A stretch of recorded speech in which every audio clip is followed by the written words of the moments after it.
Welcome to the podcast. I'm Scott McLean. My guest today is Ashley Williams. Ashley is the executive director of the 22 Project located in Delray Beach, Florida. Now, I would tell you usually what they do, but I don't want to mess this up because this is an important one. And by the way, we're coming to you from the One Man, One Mic Foundation studio in Boca Raton, Florida. One Man, One Mic Foundation, where we teach veterans how to podcast and the healing powers of storytelling. And we teach them how to podcast for free. And we reach all around the nation. So if you're interested, go to onemanOneMicFoundation.org. Check out what we're doing. And now that I'm done with my shameless plug, Ashley, welcome to the podcast. Thanks for having me, Scott. It's nice to be back. Nice to be in this nice studio. Right? Yes. One Man, One Mic Foundation studio, killing it already. So yeah, you were on a year ago, but it was when we were just doing audio and you had to do it virtually. So yes. We didn't get the full-blown Ashley Williams in 4K thing. So lovely. Well, as you mentioned, I'm the executive director of the 22 Project, and we provide hyperbaric oxygen therapy and SPECT imaging of the brain for veterans who either have been diagnosed with a traumatic brain injury or they suspect that they might have one due to their combat service. And so we're a holistic medical treatment intended to help heal the damage that happens in the brain, hopefully giving veterans a kickstart to be able to improve relationships, go back to school, gain employment, do a number of other things that help improve their well-being. SPECT imaging. Yes. What would that be? So we do imaging of the brain. It's a little bit different than an MRI or a CAT scan. That's generally what a veteran would get from the VA if they have suspicion of a traumatic brain injury. Those are great images, but they're going to show us more structural damage. So do I have a fracture in the skull? Do I have a mass in the brain? A SPECT scan is going to be more functional. How well is my brain actually operating based off of, do I have low oxygen flow in certain parts? If I have low oxygen flow in certain parts, I can pretty much identify what types of symptoms a veteran's experiencing based off of where there's low oxygen flow. So we can give them some really good insight into how well their brain's functioning and what symptoms they might have as a result of their combat experience. How did you find the 22 Project? How did you get into all this? What's your background, first of all, your background as far as what you were doing before this? So I'm a licensed clinical social worker, so a mental health therapist, and I spent years in the realm of trauma and treating trauma. And honestly, as a talk therapist, became a little bit disillusioned with therapy because was often seeing that some of the ways I was trying to help people recover from trauma wasn't actually helping. And so I had a friend who went through the 22 Project and saw just significant improvements in their quality of life, their functioning, their cognitive functioning, and ultimately their healing. And so as a therapist, I was very interested to learn more and learned basically that our brain is like a computer.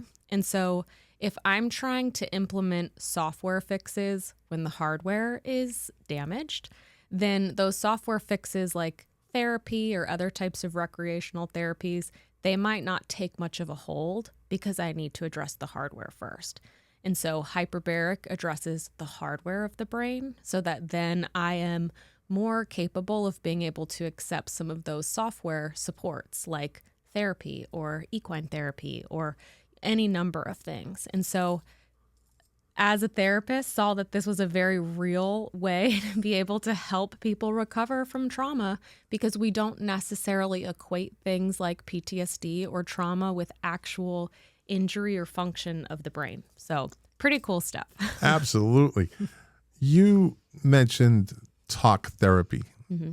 Tell us for the novices, the novice therapists that we all are. Talk therapy is essentially going to therapy with a therapist and talking things out. And they might have different approaches to do with you. A lot of veterans have experienced things like prolonged exposure or EMDR or internal family systems, just different kinds of therapies where we're talking to you about challenging our thoughts or looking at the strengths or a number of different things. And those are wonderful and beautiful modalities, but a lot harder to implement when my hardware isn't working properly. There's the connection, right? So you discover the 22 project and you're like, this is what I want to do. Yep. I actually was living in Texas at the time whenever I first learned about the 22 project and had to move back to Florida for some of my own medical issues, and saw what they were doing and knew that they needed someone to come in and help. And my career has pretty much been in therapy and nonprofit management. And so asked if I could step in, and it was just kind of a seamless fit. So. And that was how many years ago? Almost 4. Wow. It's been a while. Wow. So you step into that position and you've never done anything like that before. What is the learning curve?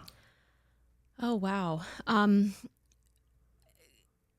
I had done nonprofit management before, and so knew kind of the components of what needed to take place in order to run a nonprofit. But a lot of my personal interests did lie in the area of, okay, if I have some sort of injury or issue going on in my body and nobody else knows how to address it, what can be done to be able to provide some relief or healing or support to the body? I mentioned I've had my own medical journey and can really relate to veterans on that level. I've heard a lot of veteran stories about there's something going on with me. I know that something is wrong, something's happening internally, but nobody seems to know how to fix it. And so hearing their stories for me was such a motivator for wanting to be able to learn. How can we address some of these things that people are beginning to feel hopeless that they're unable to be addressed? And so yes, there was a learning curve in learning all of the different components of spec scans and hyperbaric and all of those pieces, but not as much as you might think, just because of the personal interest that was there too. So you'll find out that I'm pretty good at picking out certain things about what people say. You said your own journey. Do you want to talk to us about that? Sure. I know I shared a little bit in our previous podcast, but 10 years ago, I was diagnosed with an incurable, very rare cancer, a type of sarcoma in my left leg. Over the last 10 years, I've gone through multiple chemos, radiation, experimental treatments. And a couple years ago, maybe 3 years ago, was faced with the decision of, okay, you can either amputate or you can do this experimental surgery that nobody's ever tried before. It probably won't work, but let's see what happens. And I elected to do the surgery, give myself my last ditch effort, and it worked better than we could have imagined. And so I still deal with those on a daily basis. I was diagnosed with a second one in my ankle recently, so I regularly still have to manage the sarcomas that are in my left leg. Have had a lot of medical issues as a response to the chemos and the radiation, a lot of chronic illness, autoimmune that has come up as well. And I myself went through hyperbaric to be able to help address those. Oh my goodness. I think it was 2 years ago now. It could be 3. But hyperbaric really changed my life prior to going into the hyperbaric because of all of the treatments I had been through. Just debilitating brain fog, fatigue, migraines, panic attacks, just a number of different things. My nervous system was shot by everything that I had been through. And since the hyperbaric, I'm working full time. I'm able to provide therapy for other people. I don't have migraines as consistently. I've had 1 panic attack in the last 2 years, and it really has helped to be able to recover from all of the side effects that came from those treatments. So you did the hyperbaric. What were some of the things, or did you come across anything that you never really thought of? So you've been with a bunch of veterans and you've helped put them through the program and the therapy, but you had never done it until you did it. And what were some of the little nuances that you never thought about when you were, helping the veterans go through their therapy? That's a great question because it is a very kind of niche, unknown type therapy. And it is not the most comfortable to sit in a chamber for an hour and a half. And so those who come with PTSD, just being able to sit in the chamber sometimes can be intimidating or daunting. And so being able to better help veterans prepare for what it looks like and how to calm your nervous system, those are really important. But also to kind of help veterans manage, what does the schedule look like for the day? What do you have to prepare for in regards to like what you're wearing and when you eat and when you have your caffeine intake, and how all of these different things could affect their experience in the hyperbaric chamber. Just a lot of the logistics and being able to better prepare veterans for their experience. I'm thankful for that. What was the one thing that you found was, for lack of a better word, inconvenience doing this? Was it like, did you go in with the wrong, like, I'm not wearing sweatpants anymore, or, this is like cumbersome in here? So you can't wear anything but cotton, 100% cotton. And so the facility has scrubs for you to wear if you need to. As a woman, you can't wear nail polish. You can't wear deodorant. There's certain things that you just have to keep in mind to prepare yourself. Otherwise, you're like wearing scrubs and showering yourself in the sink at the bathroom of the chamber. So, there's a couple of preparatory things that go into it, but once you get it down, it's a pretty easy schedule. What does a hyperbaric oxygen tank look like? Describe it. I guess I could describe it like an MRI. However, an MRI is not something that we can see through. It's, the chamber's in front of your face. A hyperbaric chamber, you can probably stretch your hands out completely and still not be able to touch the edges. So it's a lot bigger than other chambers that we might equate it with medically, and you can see through it. And so I can watch TV or I can do something while I'm in the chamber. But it's a big glass capsule that you get into for an hour and a half. So it's like a science fiction movie. You see Kind these of, people yeah. on the spaceships and, they're going to some distant galaxy and they have to be put into these chambers, Yes. And they don't age in there, and it's all, and That's a good depiction, but you can see out of it, which was very important for Right. me. Yes. Yeah. Yeah. So how many treatments? It's not just one. We do 40, and so 40. 40. And they're yes. called dives, if I'm not mistaken. We call them a dive, and the reason being is because the hyperbaric chamber pressurizes while you're in there, and it mimics like being 33 feet below water. And so they call it a dive because it's simulating a dive in the water. We do 40 treatments. It's 2 a day for 4 full weeks. And so 1 in the morning and 1 in the afternoon. It's a pretty rigorous schedule, but by doing it that way, the oxygen saturation builds on top of each other, giving the veterans the best possible benefits from the hyperbaric. What are some of the, if there's any, side effects that someone might have from it? Because I know that's a question I'm sure people always ask. Yeah. Nothing negative. Good. The only negative side effects that we might see are blurry vision while you're going through it. That typically resolves 2 to 3 weeks after the chamber. The only contraindication is seizures. If you have a seizure disorder, then the chamber, it takes a while to depressurize and get you out of there safely. And so if you have some sort of condition that needs immediate help, like if a seizure were to happen, then it can be contraindicated. But aside from that, hyperbaric is only potentially benefiting the veterans who come through. And if we want to talk about side effects in a positive direction too, we see a lot of people come off of migraine medication who've had migraines for decades and have treated them for decades and tried all of the different things, completely come off after 4 weeks of treatment. We see improved sleep. We see decreased anxiety. I hear a lot, improved clarity of thought, less brain fog. a lot of our veterans have gone back to school and gotten degrees. A lot of veterans who have been unemployable have been able to find employment. A lot of veterans whose relationships were suffering have greatly improved. This treatment really has saved marriages and really pushed our veterans to be able to pursue the things that they love and they're interested in. So a lot of very good results across a variety of realms.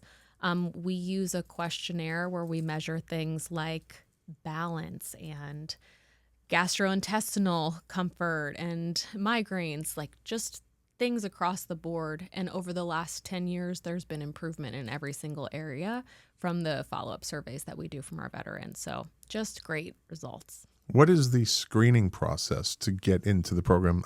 Is it just anybody, or do they have to meet a certain criteria? So we work with any veteran or active duty or reservist who either has been diagnosed with a traumatic brain injury or they suspect that they might have one.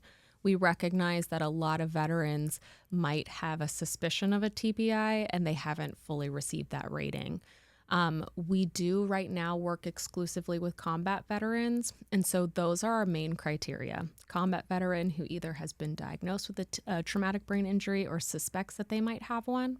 And we do also require 6 months free of any kind of inhalant and a year clean and sober if there's a substance abuse history.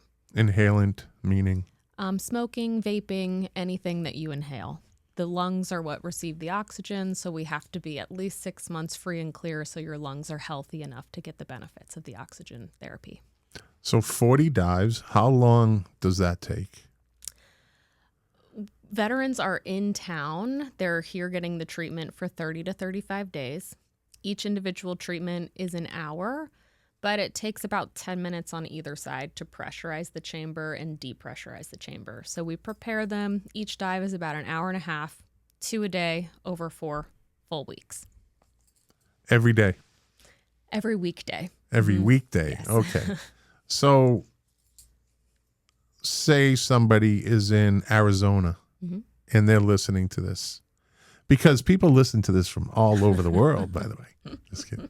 And they're like, hey, this sounds great, but I'm in Arizona. Yep. We've worked with veterans from 46 of the 50 states. So regardless of where you are in the U.S., if you meet that criteria, combat wounded veteran who suspects or has been diagnosed with a TBI, give us a call. Go ahead and apply. We take care of anything financially that we feel could be a barrier to treatment. And so we are able to provide for veterans airfare, hotel stay, and rental car while they're in town. So the only expenses that our veterans have while they're here is gas, food, and anything recreational that they want to do. Otherwise, we take care of all the costs. Do you find a majority of the veterans that come in are from out of town or from local here in South Florida? I would say if we're looking at the Tri-County area in South Florida, I'd say 15 to 20% of our veterans are from the Tri-County area. The remainder are from out of town. Wow. That's surprising. Yeah. Because we have a large veteran community in South Florida.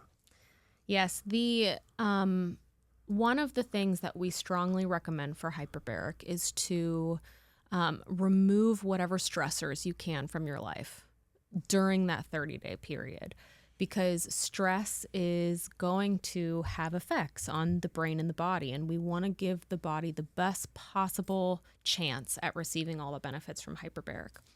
When we bring people in from out of town, they are already making the accommodations to be able to separate from their lives for those 30 days to be a part of a program. A lot of our local veterans try to maintain work or maintain responsibilities, which make it a little bit harder to be able to fully commit to the program. And so I think that's part of the reason why we see a lot of people come from out of town.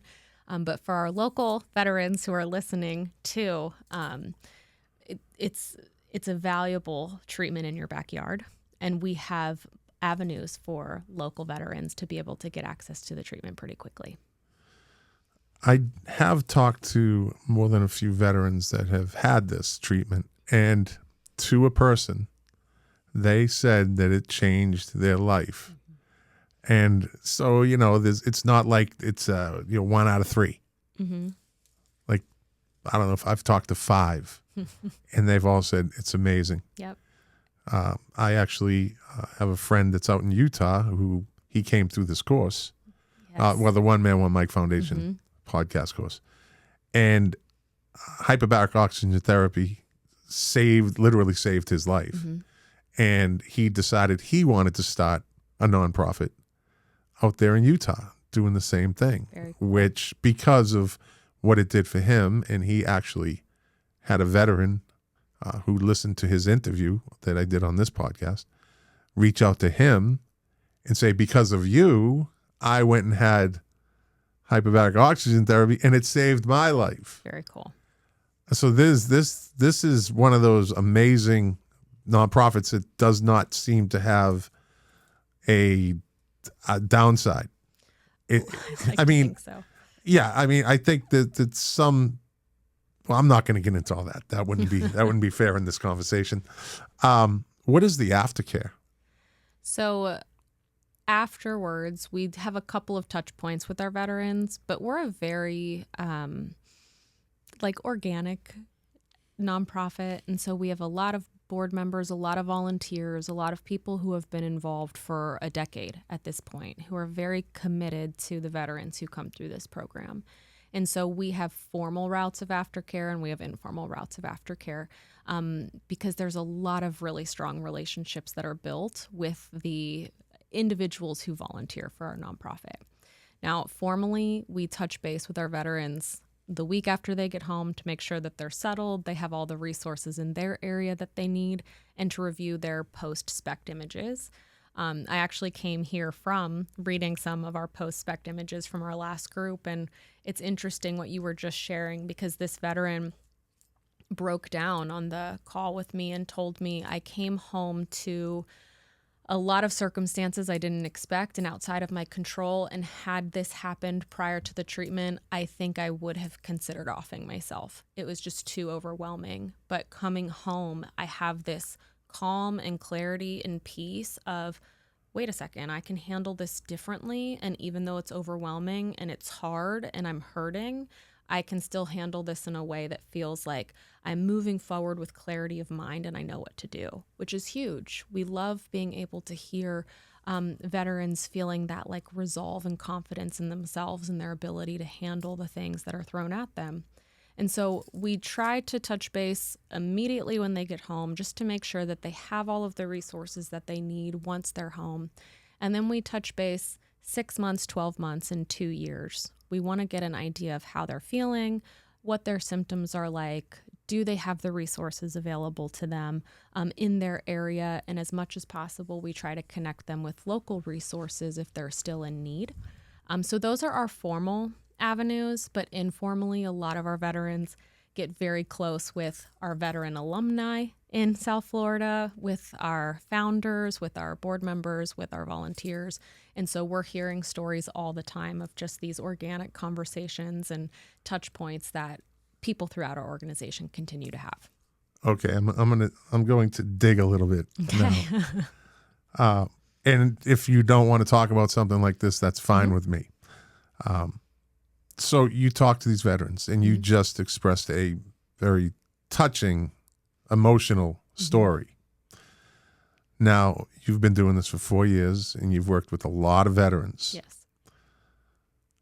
How do you manage, because I'm sure you've heard some pretty hard stories. Yes. How do you kind of separate from that? It's got to be difficult to just kind of be, stoic in these situations when you're hearing this. So how do you deal with that? Oh, that's a great question. I do have to honestly say that, I've worked in the realm of social work for a very long time. I've worked in foster homes, I've worked in prisons, I've worked in drug rehab, just a number of different areas. And I have never worked at an organization with individuals who are more appreciative, more like we see the results in these veterans. I think that gives me a lot of hope and a lot of strength to continue moving forward in this work, because the veterans that we serve here are some of the kindest, amazing people that I have ever come across in all of my work in social work. And it is not often that you get to work with an organization where you see true healing that lasts. I mean, that's one of the pieces of the hyperbaric. The intention is to put your body in an environment that helps it heal itself. And so the healing is generally long-term and not just short-term management. And so it helps very much to be able to see the lives changed truly of our veterans who come through. I think from a personal standpoint, I'd be lying if I didn't say that my faith isn't a part of it, that I rely a lot on my faith to be able to help me maintain empathy, not put walls up to the difficult stories that I hear, but just as much as possible be able to offer love and support and presence for people. I've been in this field a long time, and so it's taken a lot of work to not take on the stories that you hear. But there's an element of that that's always going to be a part of this work, is bearing each other's burdens and showing people that there's people who are present with them through the process. And so I think that's a huge part. And again, at the 22 Project, there's so many people who are truly and deeply involved that I'm not the only one who hears these stories and carries them. Whenever I feel like, okay, this is someone who needs help and I can't meet them where they need to be met, I have Scott or Alex or John or other people who can step in and carry that as well. So we've got a great team. We've got great support. We rely a lot on our faith, but then we also get to see really powerful stories of hope and appreciation of our veterans who come through. Is hyperbaric oxygen therapy a one and done? Have you had repeat people come in? How does that work? Theoretically, it can be a one and done for a lot of veterans. We see 90-ish% of our veterans who come through, their symptoms continue to improve or continue to be at that improved state years after the fact. For some of our veterans who have had some more serious injuries, extreme toxic exposure, stroke, other types of things, additional treatments could very well benefit them. So there have been times where we've had veterans come for boosters. There have been times where we've referred veterans to other organizations to be able to get more treatments as well. And so theoretically, yes, it's a one and done. But for some veterans who received benefits from it, who maybe had more significant injuries, they could benefit from more. What about PTSD? Is there any connection? So yes, there is. In a SPECT scan in the brain images, there's a very obvious location in the brain that we actually refer to as the PTSD diamond. It's not diagnostic, but when I see a specific pattern in a brain image, it's going to alert me to the fact that this person likely has all the symptoms associated with PTSD. I have yet to treat a veteran who doesn't have the PTSD diamond in their SPECT scan. So as mental health professionals, oftentimes we're presented with something like PTSD and we're treating the symptoms, but we are the only profession that doesn't image the organ that we treat. And I'm big on that, because how do we know there's not something else going on inside of the brain? And with the SPECT scans, we can see PTSD.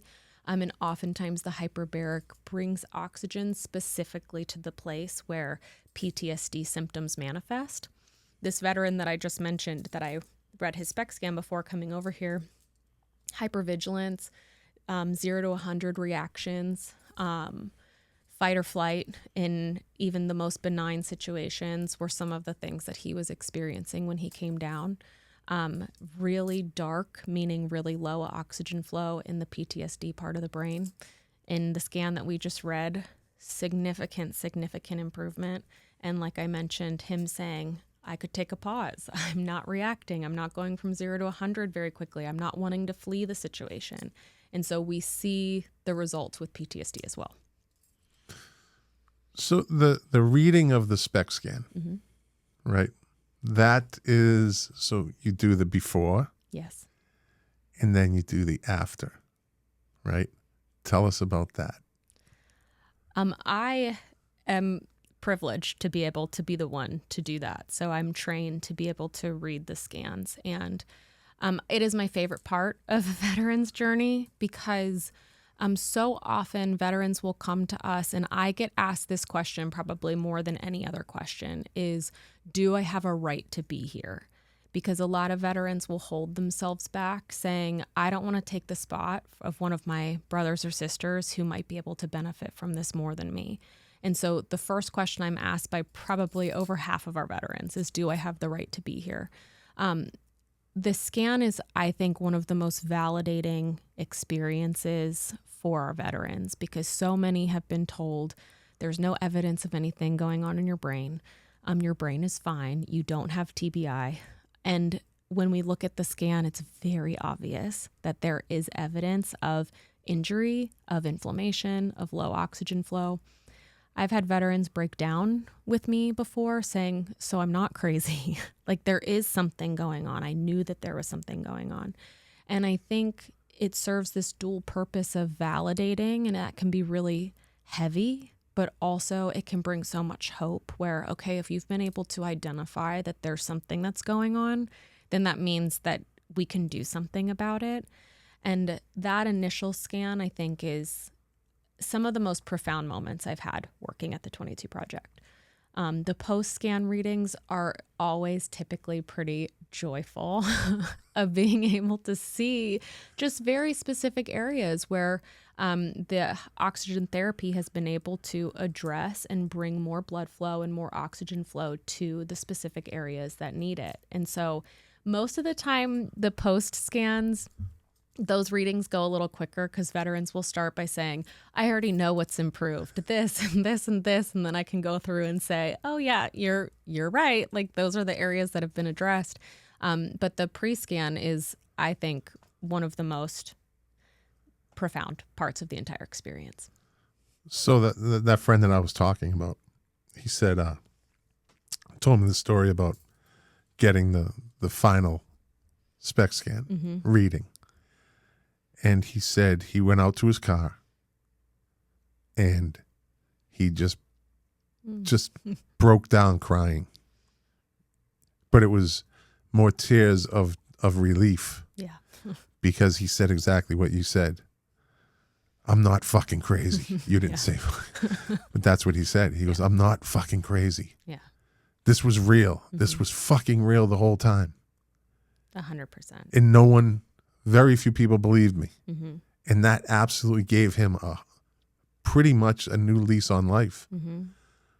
He had been living with this, and I'm sure a lot of your veterans and a lot of veterans that go through, because there's these programs all over the country that live with it, and people are like, is it really? You had your CT scan, you had your ultrasound, whatever. It's nothing. And that, after a while, will make somebody feel like they're crazy. Yes. No one believes me. You see it in movies, you see it on TV, but it's a real thing. Yes, it is. And then when they get that validation at the end, and I can't imagine. I can't personally imagine being in that situation where you're getting that, and then you go out and you're by yourself. You're in your car, and you're like, that was like, what the fuck? It's real. Yes. You know, he was happy in a strange way. He was happy that that's amazing. You know, that he got to be able to say, oh no, I ain't crazy. Yeah. It's interesting because there's this one spot in the brain. It's in the back of the brain that if there's injury there, one of the symptoms someone might experience is visual hallucinations. And they typically manifest the same way. They're typically hallucinations out of the corner of my eye. And when I turn, there's nothing there. And I've heard so many different stories about, I see shadows, I see demons, I see disco balls, I see light posts. Like the figure might be different, but the manifestation is the same. And with that symptom in particular, when I see low oxygen flow in that area and I tell a veteran, you know, people who have low oxygen flow here might have visual hallucinations. I see people break down, just like you're saying, this is a symptom I've never told anybody about because it's typically related to psychosis. Like something is very wrong with me mentally. And if I have injury in the visual processing part of my brain, it's not psychosis related. It's how my eyes are interpreting what I see in the outside world. And so that is eliciting this symptom where it really does make me feel crazy. And the number of veterans that I've had break down saying, how did you know that? I've never told anybody that that's something that I deal with because it feels so crazy. I will not be accepted. I will be going into inpatient. Like there's so many different potential repercussions that they've walked down the line of what's going to happen if I tell somebody this. And we can bring some of those symptoms that seem very odd to light of note. TBI, brain injury, can actually cause a whole host of different symptoms that we experience, and you're not actually crazy. You have injury in your brain because of the situations that you've been in from your service. And so how can we bring healing? This veteran, again, that I just met with, that area of his brain had been impacted, and it's something that he had dealt with. And that area in particular had completely resolved on his post scan. And he's like, I haven't seen anything out of the corner of my eye in the past couple of weeks. And I'm like, that's amazing, because that can be such a, I don't know, like destabilizing experience to have. I mean, how great can your day, how much better can your day get when you, Ashley, are the one saying, you know, this is this and that's that, and you get that feedback. And it just, I mean, how better can your day get, right? That you help them validate something. These are men and women that work everyday jobs. And tough, you know, that live, I mean, you get law enforcement, you get, you know, IT people, you get people that are in high stress situations, and they have this, and they have to be able to keep that to themselves. That I think I just saw a demon, like, and I'm not making that up. That's some things that they, you know, or where'd the light post come from in the restaurant? Exactly. You know, like, why are there disco balls following me everywhere? Yes. And they have to keep that internal. I mean, the stress, the anxiety, the pressure, and how do you fight that? That takes a lot of resolve. And I think 100%. after a while, that resolve starts to get chipped away. It shows the resilience of our veterans and of this community, and all. We talk about it in regards to like invisible wounds that are carried consistently that nobody knows anything about, because I need to fulfill a certain job or a certain image, or I need to be strong and I need to handle the things that are in front of me. And some of these experiences that can come with injury in the brain are very off-putting, very bizarre, and can make me feel like I'm crazy, for lack of a better term. And so, yes, to be able to acknowledge, no, that actually makes sense based off of what we're seeing in your brain. Those have been, I could get emotional. Those have been some of the most, like, again, profound moments of my career and of my life, being able to offer some degree of recognition to somebody who's been quietly carrying pain and concern for a long time, being able to say, you know what, no, there's a valid reason for that, and we have something that we think can help you. I don't want to make you feel anymore, but you were put on this earth to do this. Thank you. Absolutely. I mean, this is beyond purpose. Thank you. I feel that. Yes, yes. So do you have one maybe story that sticks out, like one veteran story that maybe sticks out, whether it was the first time that you had that whole, like the first veteran that you put through, or was there one that kind of stands out that came in absolutely rock bottom? You know, one that was very cool was a couple of years ago. This was a young man who was still in the Marines, but he had had an accident in training, a hypothermic accident, actually, and became paralyzed from his waist down, and also had a very, very difficult time communicating. And so it took a lot to be able to understand what he was asking for and what he needed. And he came down, he was actually referred to us by Camp Lejeune, and he came down for his treatments. And by the end of his treatments, he was understandable. He was carrying on conversations. He could express, like facial expressions, express what he was feeling. But I think one of the coolest things with him was the hyperbaric actually provided him enough like functional support in his body. So there was cognitive healing, but there was also physical healing in his body, to where we also got to be a part of watching him get his scuba certification. And we watched him learn how to scuba dive, even though he couldn't use his legs to kick. He could use his arms to swim. And watching him go from someone who felt like my life has been taken from me, because here I am, I was in the Marines, I was expecting to live my life a certain way, super active. Now I'm in a wheelchair and I have difficulty communicating, and my life is completely different than it was 2 years ago, to resigning himself to a place of feeling hopeless and being able to come through the treatments and get to a place of, wait a second, like this is providing me a degree of healing, but it's also giving me the hope and the motivation to be able to learn how to thrive with my current situation. And so he improved functionally in his movements, in his communication, but I think the biggest thing for him was the recognition of, I can thrive where I'm at and I can still do the things that I want to do. And being able to get his scuba certification, and it's been 2.5 years and he still scuba dives, and he's in Washington State, which sounds very freezing to me and very scary, but he still utilizes that, and we were able to help him get that certification while here. I think seeing kind of the full spectrum of how hyperbaric influenced him more on the level of, no, I can thrive with where I'm at. I think that was pretty cool to see.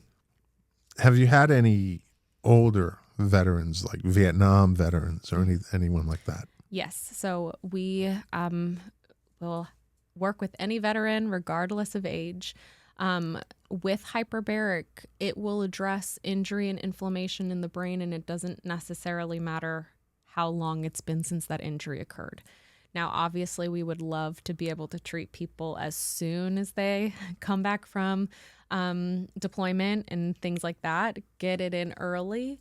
But we've seen so many of our older veterans, Vietnam era veterans, who have had substantial improvements on their SPECT scans as well from injuries. You know, the SPECT scan can't tell us the age or the origin of an injury, but oftentimes I can ask a veteran like, okay, you have a severe spot over your left eye. Do you remember some sort of injury that took place there? And they'll say, well, yes, I was like in a car and I hit my head because whatever the incident is, but they can pretty much identify, oh yes, I know exactly where that came from. And so with some of our older veterans who maybe even have been able to identify where some of their wounds have come from, we see significant results years and years later. And so we work with anybody. We are very honored to be able to serve any of our veterans. All of us at the 22 Project feel very strongly that like we are able to live and be free because of their sacrifices, and whatever little we can do to be able to give them back their life and their quality of life, it is the least that we can do to express our appreciation for the harm's way that they've put themselves in. So some people might disagree with me, but I say this all the time, that what you do, what nonprofits that work with veterans do, a lot of these nonprofits they're not run by veterans. Mm-hmm. And what they do is they serve those who serve. And to me, that's just as important as serving, because I did 10 years. Some people do 4 years. Some people do 6 years.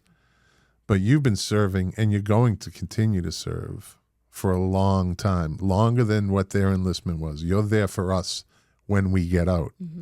And our journeys can be long and some can be torturous. But the people that serve the people that served are so much in that same realm of you serving. Thank you. You know, and that goes for people that work with first responders, you know, anyone that's in that field of that's exposed to trauma. Female veterans, small percentage of them you see? Small percentage. We just had a female veteran come through in our last group. We have one who will be coming through in January. And so we definitely do serve our female veterans. A lot of veterans learn about us through word of mouth. Yeah. We don't necessarily market in that way. And so as we have gotten to serve more female veterans, we've also gotten more female veterans expressing interest. But a very small percentage, maybe 5 to 10% of the applicants that we receive are female veterans, probably closer to 5. And so we love to serve our female veterans and would love to see more who come to us. So I agree. I agree. So this is not a cheap undertaking. This is not an inexpensive undertaking. yes. You're providing a rent-a-car. You're providing a hotel room. You're providing, you know, X and Y for these veterans that come in from out of state for 30 days. How is the funding for that? Like, how does that's got to be a challenge. Yes, it is a very expensive course of treatment. Each veteran is probably $15,000 to $18,000. We have wonderful, wonderful partners. The Hyperbaric Center, Iconic Health and Hyperbarics that we work with, they provide such a reasonable rate. They care so deeply about our veterans. And so a lot of the people that we partner with come alongside us in a very, very real way. But it's still a very expensive treatment. And so we have some family foundations who support us, some grants who support us, some private funders. But funding is always a need to be able to get more veterans through. One of the things that we've been working on for the last couple of years is trying to complete research studies to prove the efficacy of hyperbaric for traumatic brain injury. Right now, it's not an FDA-approved treatment, meaning it can't be reimbursed through insurance. And so one of our goals is how can we make that happen? Because if we can get this reimbursed through insurance for traumatic brain injury, that opens the door for veterans to be able to have access to this treatment across the country. We'd love to work ourselves out of a job to be able to give veterans access. But for now, we do a lot of private funding. We have our big annual fundraiser coming up on December 9th.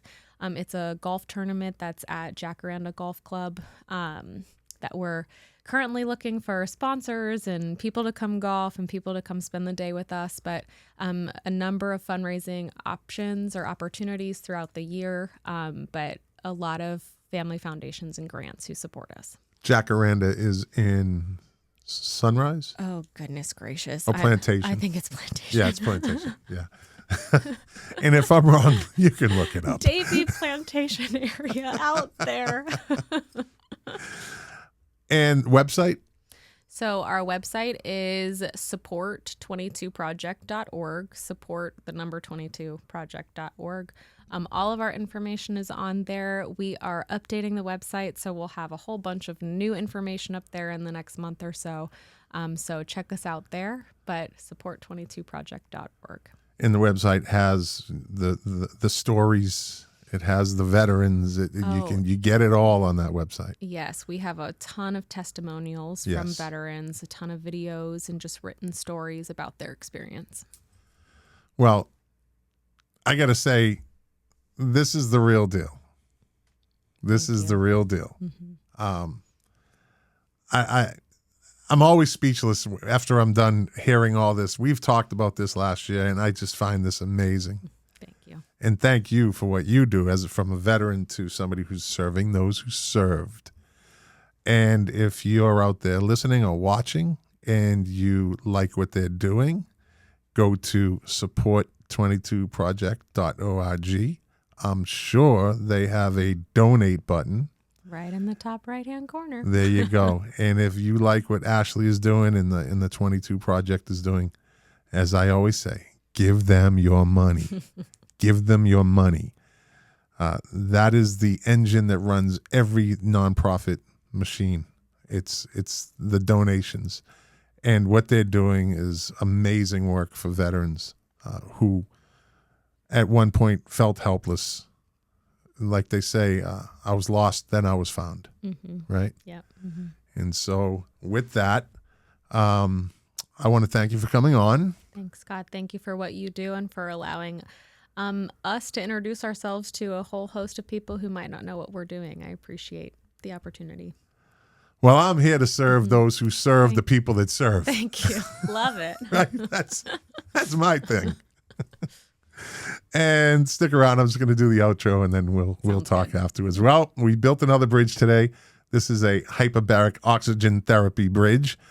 That's one of the best bridges I've ever built on this podcast. So, again, give them your money. If you love what they're doing, which how can you not love what they're doing? Give them your money. Go to the website. And as I always say, thank you for watching. Thank you for listening. If you like it, share it. Hit the like button. If you didn't like it, well, thanks for watching and listening for 51 minutes and 17 seconds. I appreciate that. And I will see you guys next week.